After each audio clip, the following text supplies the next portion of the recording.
A billionaire secretly lived like a normal person for 30 days.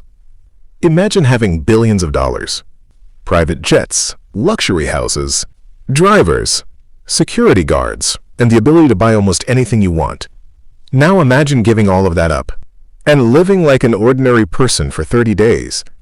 No mansion, no expensive cars, no assistants, and nobody knowing who you really are. That's exactly what Hart decided to do, but he wasn't doing it for entertainment.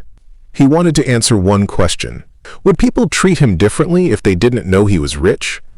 And what happened during those 30 days changed the way he looked at money forever. Hart was 34 years old. He owned several companies. He had houses in different countries. His garage contained cars most people could only dream of owning. But despite having almost everything, Hart had a problem. He didn't know who genuinely liked him. Whenever he walked into a room, people knew who he was. Executives treated him differently. Strangers wanted pictures. Business owners wanted partnerships. People suddenly became extremely friendly.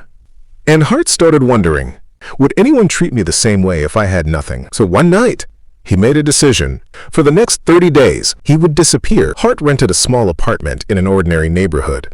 Nothing luxurious. One bedroom, one bathroom, an old sofa, and a mattress that definitely wasn't designed for someone used to sleeping in 5-star hotels. He bought cheap clothes, a pair of sneakers, a simple backpack, and an inexpensive phone. Then he did something even crazier. He told almost nobody where he was going. His security team stayed far away. His friends thought he was traveling for business, and his employees believed he was taking some private time off. For the first time in years, Hart was completely anonymous. The first morning was uncomfortable. Hart woke up at 6:30 a.m. There was no personal assistant waiting outside. No chef. No driver. No schedule prepared for him. He walked into the kitchen, opened the refrigerator, and realized he barely knew how to cook. So breakfast became toast and scrambled eggs. It wasn't impressive, but Hart smiled, because nobody was watching. Nobody cared who he was. Nobody knew he had billions. And for the first time, that felt strangely peaceful. Hart decided that simply hiding in an apartment wasn't enough. He wanted to experience normal life. So he applied for a temporary job at a local coffee shop. The manager looked at his application, then looked at Hart